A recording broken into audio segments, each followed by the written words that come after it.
Selamat datang ke Nasi's Kitchen. Resipi kali ini ialah spaghetti aglio olio, satu masakan pasta yang sangat popular dan terlalu mudah untuk disediakan. Bahan asasnya cuma minyak zaitun dan bawang putih.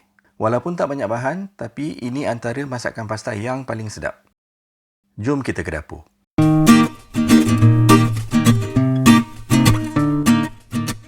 Mula-mula sekali kita perlukan 5 ulas bawang putih untuk 2 hidangan. Rahsia masak aglio olio ialah bawang putih perlu dihiris senipis yang boleh. Kita mahu perisa bawang putih betul-betul sebati dengan minyak zaitun.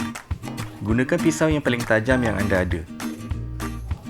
Saya suka guna pisau seramik, tetapi hati-hati. Pisau ini sangat tajam. Kalau berminat nak beli, ada link dalam description. Kalau masih belum subscribe lagi, sila tekan butang subscribe. Sokongan anda dihargai. Untuk masak spaghetti atau sebarang jenis pasta, kita perlukan air yang banyak, 5 hingga 6 liter. Ini akan mengelakkan pasta kita melekat. Tambah 2 sudu besar garam. Masak pasta kena masin. Kacau supaya larut.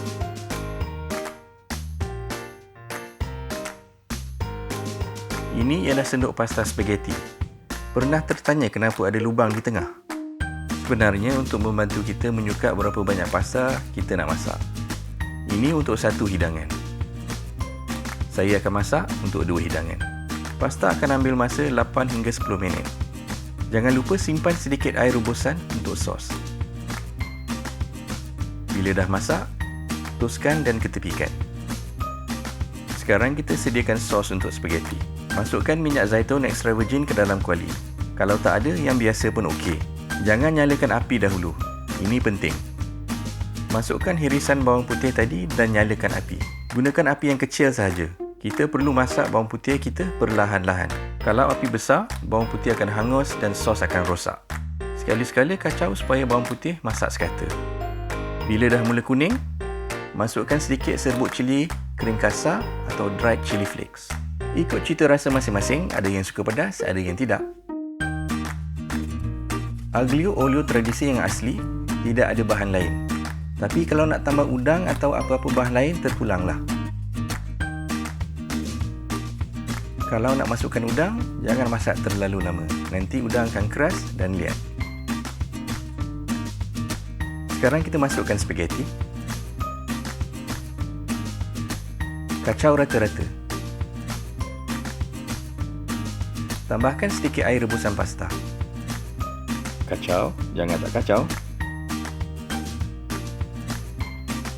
Kalau suka aglio olio berkuah, boleh tambah sedikit lagi air rebusan.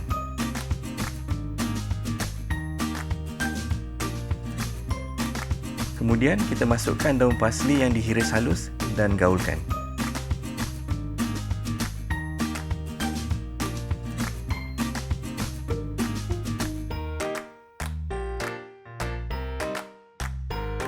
Akhir sekali kita tambah garam secukup rasa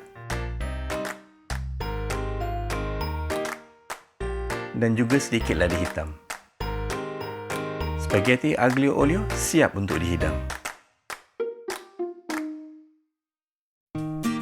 Untuk lebih sedap, kurahkan sedikit lemon.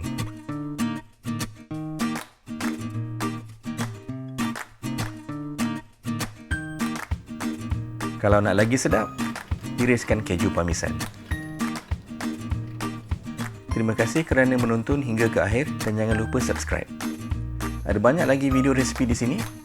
Klik yang mana-mana anda suka. Selamat mencuba!